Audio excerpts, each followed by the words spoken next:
What is up guys, Iyasu here, welcome back to the Raw series.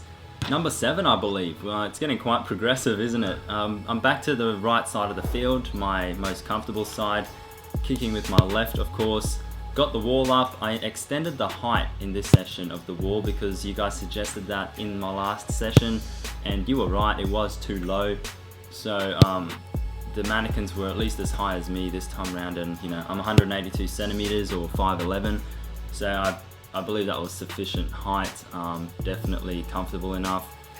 My only criticism was probably that I was a little too close for this session. I'm just outside the 18-yard box and you can probably see the line actually for it.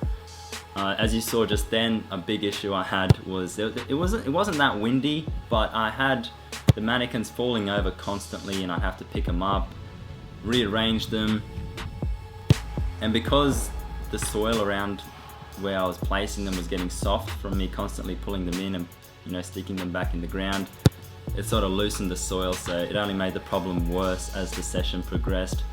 But nevertheless, I really enjoyed this session. I got a lot of shots off target, but I was very consistent in where I was placing them. They're all very well placed in that upper 90 area. I hit the crossbar a few times.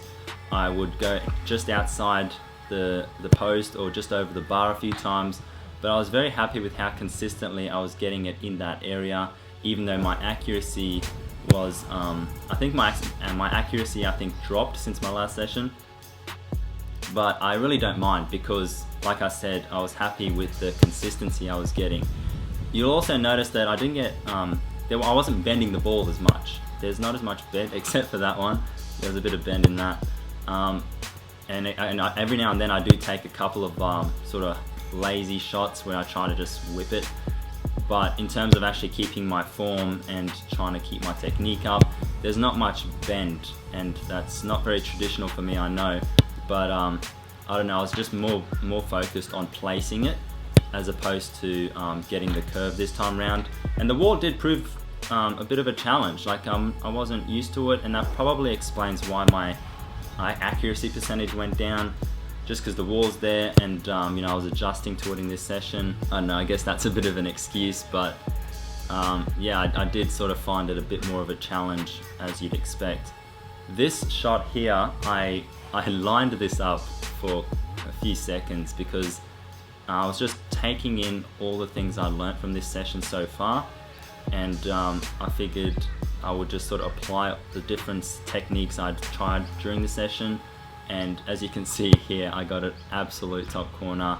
I was really happy about it because it wasn't a fluke. It was something that I'd applied and tried to do throughout the session, and there's no better feeling, as I'm sure a lot of you free kickers out there would know, than getting a result that you've been trying to get for a long time. So in the broad scheme of things, I think I've made quite a lot of progress since my first raw free kick video. With the addition of the wall and everything, I think that I've really helped myself in sort of bringing a more realistic aspect to the free kick.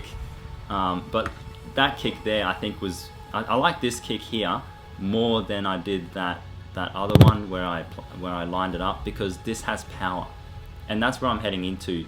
Now that I'm so comfortable with placing the ball and I know that I can curve it, my next goal is to apply power, and obviously that's just rocketed over into the backfield. But yeah, so my next step is to add power to my free kicks. So here are my stats for this session, guys. 112 shots, which is quite a short session compared to the sessions I normally take. 58 on target, 54 off target, with a total accuracy of 51%. Like I said, I'm not so bummed about the accuracy being down because I was getting the shots quite consistent. They were going very close to the areas that I wanted them, even though they were sort of just missing on the outside. So I'm not so bummed about the accuracy being down because I know that I've made progress regardless. So I just need to bump that accuracy up and maintain the consistency. I hope you guys enjoyed this session. Leave a comment down below, give me more feedback. I really do read all the comments and try to apply the feedback that you guys give. Leave a like if you enjoyed the video, and I'll catch you in my next one. Peace.